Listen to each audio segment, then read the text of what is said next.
Yeah, I got hooked on it from very early on. You guys, my trip to California was epic. Pun completely intended.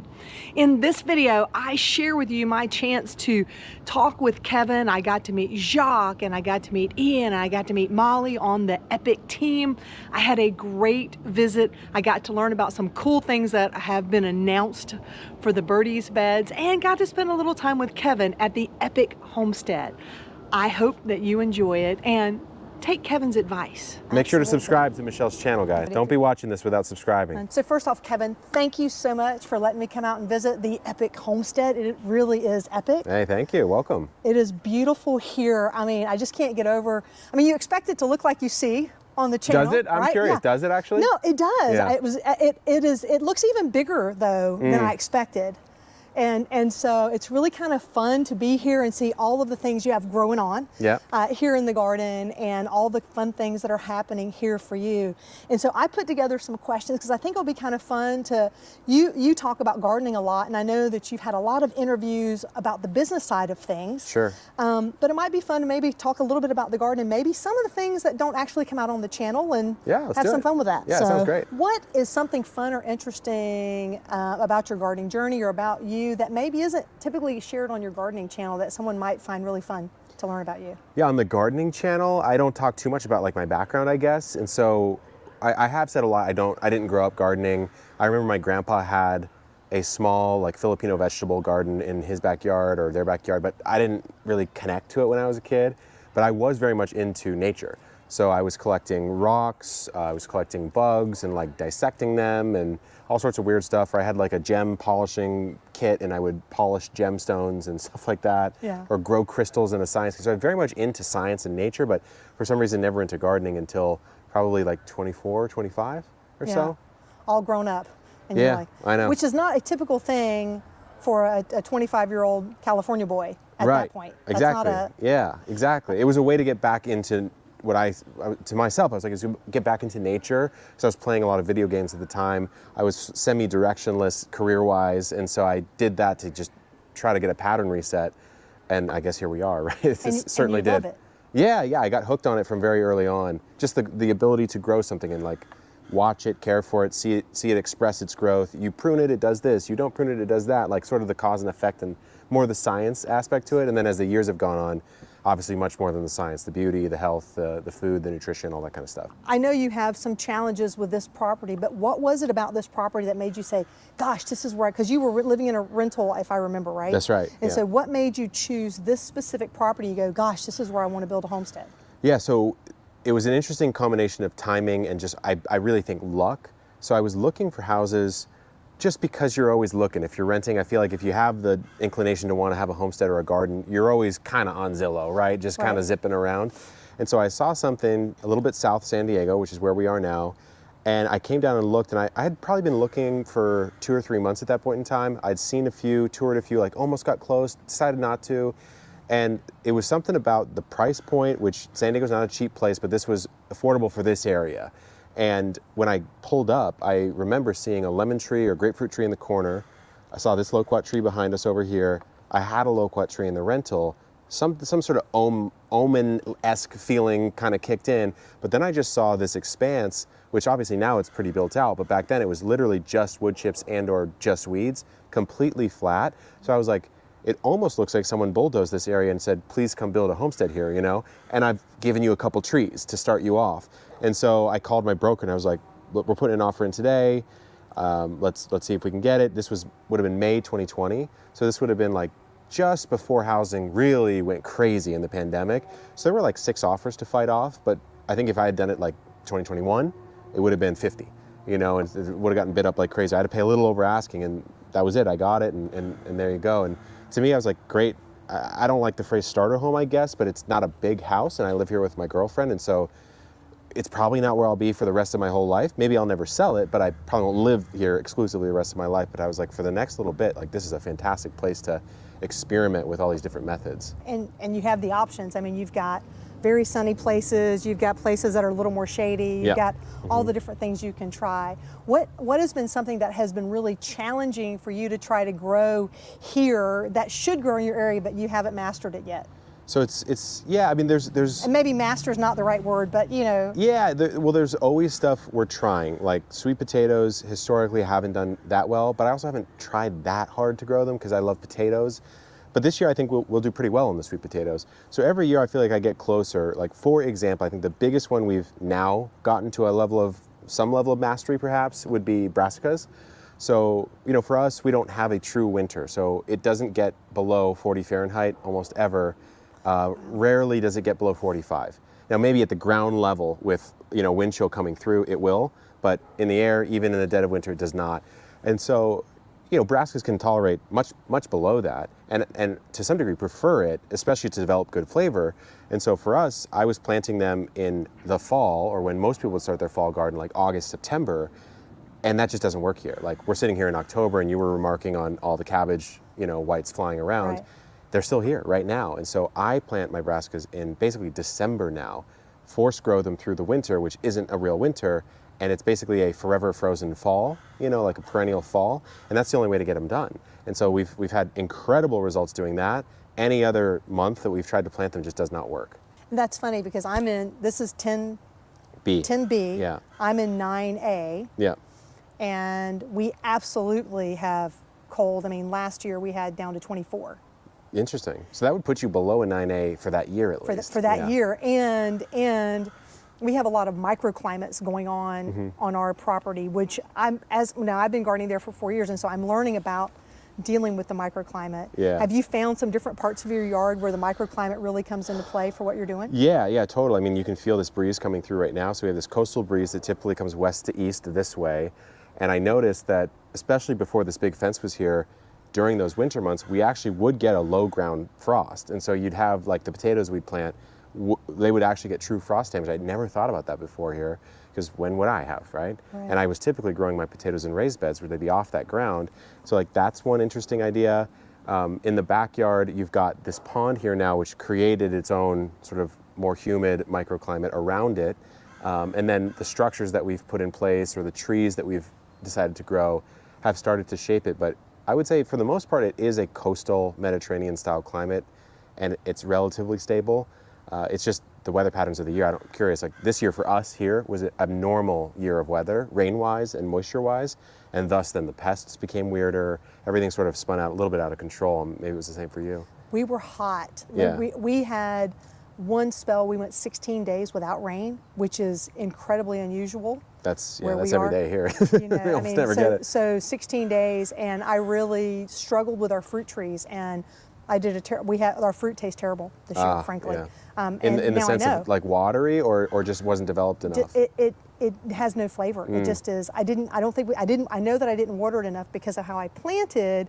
I did permaculture styles where there's a lot of the mulch and everything, and they're well established. They're a few years old, but the taste is terrible. I see. And they really got beat by the heat terribly there, and so that was a big problem for us. I think the thing that's surprising to me every year is I'll kill a couple crops in the positive sense. Like I'll crush peppers. This year's a great pepper year.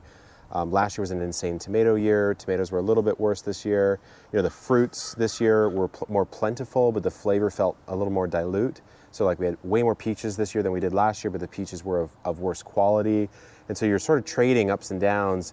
And I always wish for the year where like you're just firing on all cylinders. And I mean, that's gardening. You're never going to actually get that.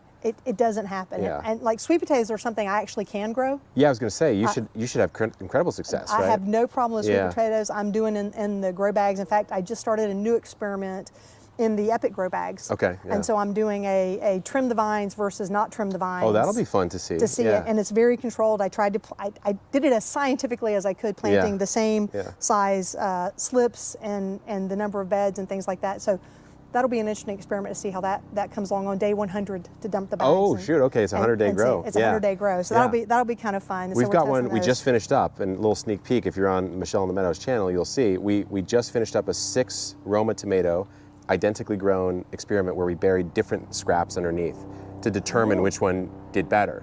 And so you'll have to wait and go see it, but sneak peek on that. If you were starting over at this property right now, based on what you've learned, are there things that you would do differently? Yeah, I think so. Yeah, I would for sure. I would say when I first moved in here, there were 7 types of fences, just randomly strewn about the property. There's chain link over here, chain link different time over there, like blah, blah, blah. And so I really wanted to sort of uniform all the fencing. In doing that, I think that's like the order of operations when you're building out the homestead. I built a big fence, and then we did this pond, and then we did the greenhouse. It's like, well, you need to get power gear back here, like a little skid steer or something. We did unconstruct or deconstruct the fence to get it back, you know. And I think for the most part, I did okay, because the other alternative would be to sit here and perfectly plan out your homestead and then sequence the events as you would if you were like a contractor or something. But I was more freeform. Like, I didn't know I wanted a coop of this particular size. I didn't know the greenhouse exactly was going to come in. So then when irrigation was designed, we have 15 zones technically. We're not using them all. We have 15 zones. We plumbed it after a lot of this was installed, which then became a little annoying as well, right? Because you might have to dig up a tile or whatever. But I didn't know that was going to be a zone until the thing was there, right? Right. And so I always, in the book, I have a book coming out soon, like the Epic Homesteading book. Okay. I wrote about, that's the exact question I wrote about, is like, it's a dealer's choice. You either freeform it, you accept a little headache on the back end, or you perfectly plan it and perfectly sequence it, and you probably save a little bit of money and time. But I guess the magic of designing the space as it comes doesn't happen. So it's kind of up to you. This is a lot to manage. You're growing Yeah. way more than I am growing. I aspire to, I don't have this much land to grow on, but I aspire to grow more and more food. And the challenge that I have is getting the right systems in place to make it possible to be effective and have a full-time job. Sure. Right? And sure. so what systems have you put in place? What systems do you think have really helped you make that easier? I know you have water catchment. Yeah. A lot of us know about your fantastic tank that we can't see anymore because of all the beautiful, hidden by the passion fruit. all the beautiful passion fruit. Yeah. The truth is, if you're running what we run, right? Like, our mission is teach the world to grow. My garden is an expression of that. It is not an expression of the average, like, American gardener or the average garden, even of someone who might watch our videos. And that's not what we're trying to do. We're trying to showcase as many different ways to grow as possible, as many unique varieties of plants, etc. So this is always going to be a space that is, in a sense, unrealistic to the goals of the average consumer or the average viewer of our content. Not in the sense of trying to be fake, but just in the sense of, I want to show as many ways as possible. Sure. So we have help. You know, Jacques was our first garden assistant. Paul helps out around here. And then there's just the systems, right? So, like, the biggest thing we've done to save time, of course, is install irrigation. And we run drip, and I sort of think of drip as like the base layer. So drip is running sort of the bare minimum water the zones or the plants need, and then you can come in and spot water. Let's say if it's abnormally dry, of course you're going to have to hit the orchard a little more, whatever. Irrigation to me takes up the most time. Then having a stable place to start and restart seeds on succession, which is now the greenhouse. Right. Even in our climate, we used to just start outside, which you can do for sure, but the stabilization of the climate and the little bit boost of humidity and heat in the greenhouse has made that really easy. And then the composting system. So it's just that beautiful cycle of, like, new plants transplanted in, old plants out, into the compost, back, take the finished compost, but, you know, that whole cycle of gardening, it just takes a while to spin it up, especially at this scale. And we know, we're just running random grow experiments all the time. So we're kind of like running around, oh, we forgot to video that, or we forgot to take care of that. And so it's not like it's as perfect as it might appear. So we're always running around. Well, I think though a lot of viewers, and I get questions like this, and I know you do too. It's like they say, Michelle, I can't do what you do, or I can't do what Kevin does. Yeah. No problem. Yeah, and that's never the goal. I would imagine for you. No, yeah. I want you to do what you can do. Yeah. Because I mean, when I started my garden in grow bags. I didn't have these raised garden beds. That took a lot of convincing. Yeah, sure. Yeah. And now.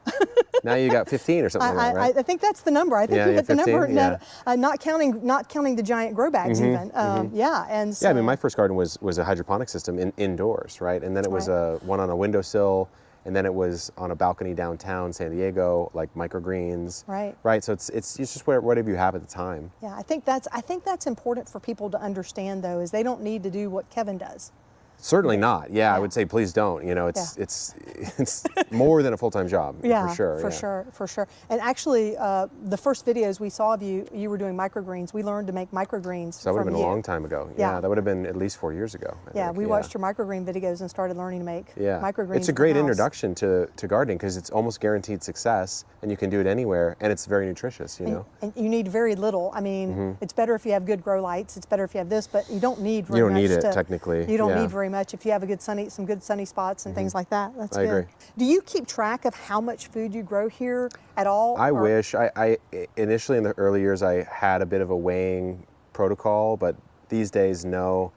I wish we donated a little more than we did this year. We had a better cadence of it earlier in the year, but we are also using a lot more via canning and drying and giving away to friends and family. I try to give to friends and family first, just because it's my circle of sort of influence, you know? Absolutely. And so sometimes the team will take stuff home, or Jacques will, he mostly steals it, but you know, we call it borrowing. Borrowing, yeah. But yeah, my mom takes a lot of produce, and my girlfriend now cooks quite a bit with some of the produce, and so when we can, we try to donate. But it's also tough because like sometimes the stuff you have excess of, like it might not be quite donatable, right? You know, and so then I think the worst case scenario is if you grow something and then you just compost it back. In the end, it is recycled back, and I get it. It's not ideal, but sometimes that's the way it goes. It's better than it going in the trash, and it's better than becoming just methane out in the dump. That's kind of the way I see it. Is like if I grew way more onions than I needed this year, and we've made our way through quite a few, but some of them have rotted in storage, or we lost some potatoes to some rats, and it's just part of the game, you know. It's certainly better than buying the potatoes from, I don't know, Canada. Right. So absolutely. Well, there's always something new to learn in doing this. Does it surprise you to learn new things out here? Yeah, I mean, I think the things I learned surprise me. It doesn't surprise me that I will learn new things, but yeah, this year different pests, you know, different, like way different. There's one of your favorites right there. Oh yeah, I know, yeah. No, it's been a very weird pest year, so Jacques and I both learned all sorts of different pest profiles we hadn't encountered before. So yeah, there's always something. There's just some weird connection you make. But you never fail, I think, at gardening. I don't know if you feel this way. I don't feel like you ever fail at gardening. Yeah. Because there's always more seeds. There's always more dirt. And seeds are cheap. That's the thing I don't get about the price of seeds. Like, obviously, we own a seed company, Botanical Interests now. And seeds to me are still, like, they could be $10 a packet. They're still so cheap to me relative to what you get if you know how to grow the plant. But yeah, I mean, I would say I'm pretty harsh on, like, the way I run things sometimes, maybe too much so. So I would say sometimes I would consider that we would fail in the garden. I get your point. Like if you fail on something new, I would not consider that a failure. Sometimes I miss water, or I do this, or I forget about a plant. I get sort of frustrated by that if that happens at myself. But yeah, for the most part, if you're learning, you're definitely not failing. Outside of your own books, of course, what are some other favorite books that you have liked for your gardening journey that have really influenced you? Sure. The first has to be Square Foot Gardening. And the reason why, it's a very common recommendation. It's one of the best-selling gardening books of all time. I worked with Mel, though. I worked with Mel Bartholomew directly for a couple years here in San Diego before he passed away. And initially didn't really know that was why he was, you know, well known, because I wasn't gardening at the time. And then retroactively, once I got into gardening, I was like, oh, wow, like, I didn't know, Mel, you were such a big shot, you know? But that book gets anyone who never grew up gardening into gardening, because it explains it in a way that you don't have to have grown up with it. So I think that's a really important one. Then I think the next book was John Jevin's book, How to Grow More Vegetables, which is way more on the production gardening, maybe venturing into the slight farming approach. And then really, if you think about gardening, it's almost one way to say it would be inefficient farming, right? Because farming is highly efficient. Now, there's obviously problems with large-scale farming, but at a crop level, yield per foot, it's very efficient, right? And so gardening is a less efficient way to do that, but with way more variety, way more beauty, and way more, you know, normal scale. Like, I don't need 7,000 pounds of potatoes. Right. So listening to his book and his methods and adapting it down to the home garden was really helpful, and more of like a production or a scientific approach, which I really like, because that's how I grew up. Right. And so to me, I was like, okay, I get it. Like, there's these other sort of philosophies like biodynamic and this and that.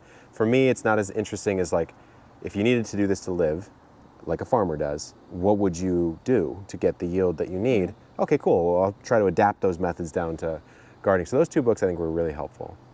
One thing that's really fun for me at home is when my wife is cooking, she'll go, do we have so-and-so in the garden? And I'm like, yes, we do. Are there things that you love getting to come outside and go, oh, we should throw this with the So I do tonight. That, yeah, we do that, but then weirdly, it's almost like the perfect gap is always what I am asked for. So like, do we have dill? I'm like, wow, we had it last week, you know, or like, do we have basil? We do, but like we actually need that basil because we're filming a full guide on that basil. You know what I mean? So it's like we try to do it, but I'd say most of the time, yeah. I mean, it's certainly like on the citrus orchard, anytime we need lemons or limes, they're always there, right? Right. Or we're trying to dry more stuff now. Like we have peppers hanging in the shed, and then I'm good. Like then I won't have to worry about preserving them. So Right. yeah. For someone who has been watching your channel or my channel, and they're like, I want to get started in gardening, but I don't know where to start. What kind of advice would you give them about getting started?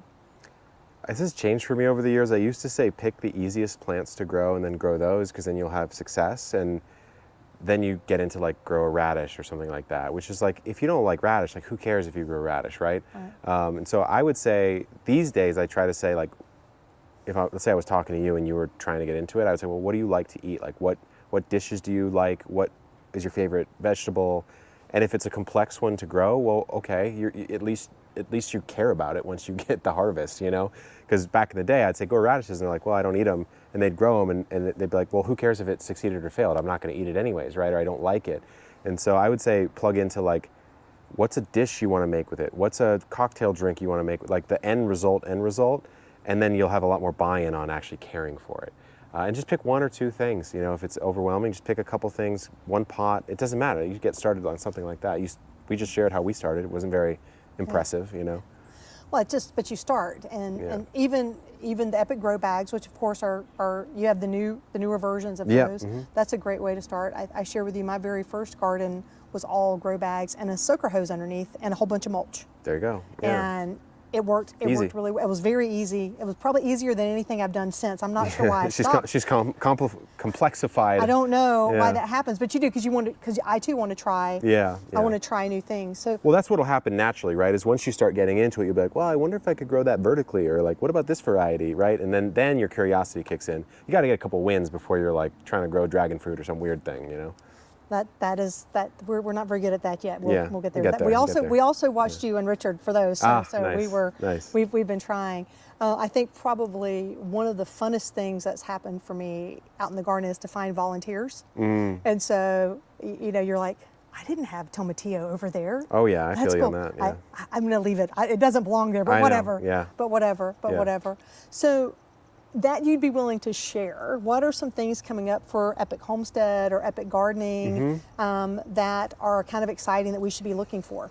Yeah, so I think we've got a pretty cool announcement coming in November on our sort of flagship line of Birdies raised beds. That's about all I can say about that right now, but you know a little bit, so maybe you can give a thumbs up or thumbs down on what you see coming, you know. We have the book, the Epic Homesteading book, which is the third book. That's coming out spring. And then we have some fun holiday stuff that we're going to be doing. I think we'll be offering live custom wreaths for gifting, and some other fun stuff like that. And then I'm thinking, and I'm putting this out here right now, I'm not sure if we'll get there, but we're thinking about doing some courses. Okay. So like structured learning, so that you actually go from start. Let's say it was a microgreens course. We have the gear, we have the course, you buy it, you will get microgreens, guaranteed, right? Yeah. We're thinking about it. We don't know yet, because obviously you could just go to YouTube and watch it as well. Yeah, but there is something about getting the whole thing in a kit. I think so. So to speak, yeah. I like that idea, and I think people worry a lot. I've learned on the channel they worry a lot more than I have. I've always been ready. I've been pretty casual about it. I'm ready, fire, aim all the time. Some people I had to do this. Exactly what's the watering schedule? Exactly what's the fertilizing? Yeah. It's like, okay, it's a plant. It'll be okay. It'll be fine. Yeah. It'll be fine. So in your neighborhood here, I see you have your neighbors are growing things too. Have you influenced that? Are you? I don't know actually. I mean, I know that obviously the house here looks different than most homes, so it's probably gotten some attention. But I would say some folks have, some folks haven't.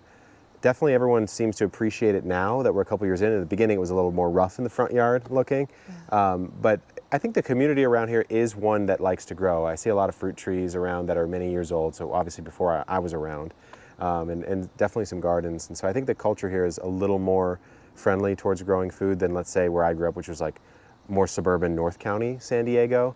No HOAs or anything, but still, like, you had your grass lawn and that was about it, you know? Right. So down here it's a little different. I know that you're very busy. Yeah, you can't have a company growing at the pace that yours is and not have a fairly chaotic schedule some days. Yeah, sure, yeah. How do you balance all that?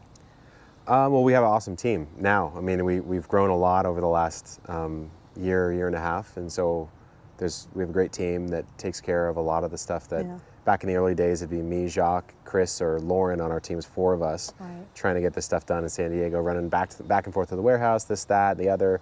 Obviously, with the acquisition of Botanical, we picked up a lot of awesome team members who actually, if you're watching and have ever ordered from us, they're obviously shipping those orders out. And so a lot of stuff has left the plate. Of course, new stuff comes on the plate all the time, and it's just a balancing act.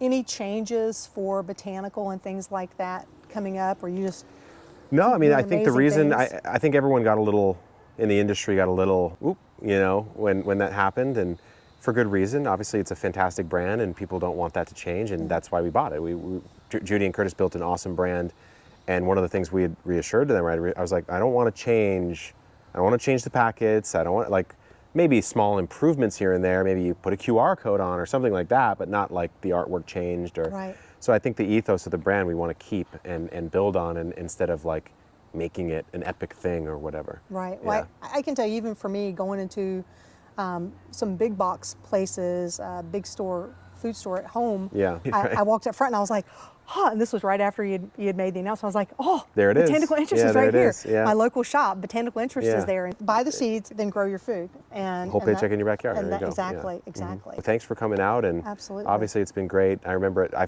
first heard about you when you did that video, that comparison video, and so I was very thankful that you did that, and it gave us some great improvements, and some of those improvements you'll actually be seeing, like I mentioned, sometime soon. So. Well, I think that's the interesting thing about diving into stuff, and you get to see other people's perspectives and questions. That's one of the things I really like about the channel, is I get some very different perspectives on how things are, things that I would not have thought of, you know, because I'm in my feedback, because I'm in my little, you know, you're in the meadow. I'm in my little meadow. You know? I'm out in my meadow with me and the fox and all the other critters that like to come through back there. Yeah. Well, thank you very much. I appreciate it. Yeah, of course. Thank you, Michelle. Very much. Make sure to subscribe to Michelle's channel, guys. That's right. That's right. Don't be watching this without subscribing. That's right. Remember to drink plenty of water, wear that high quality sunscreen, and as always, have a fantastic day.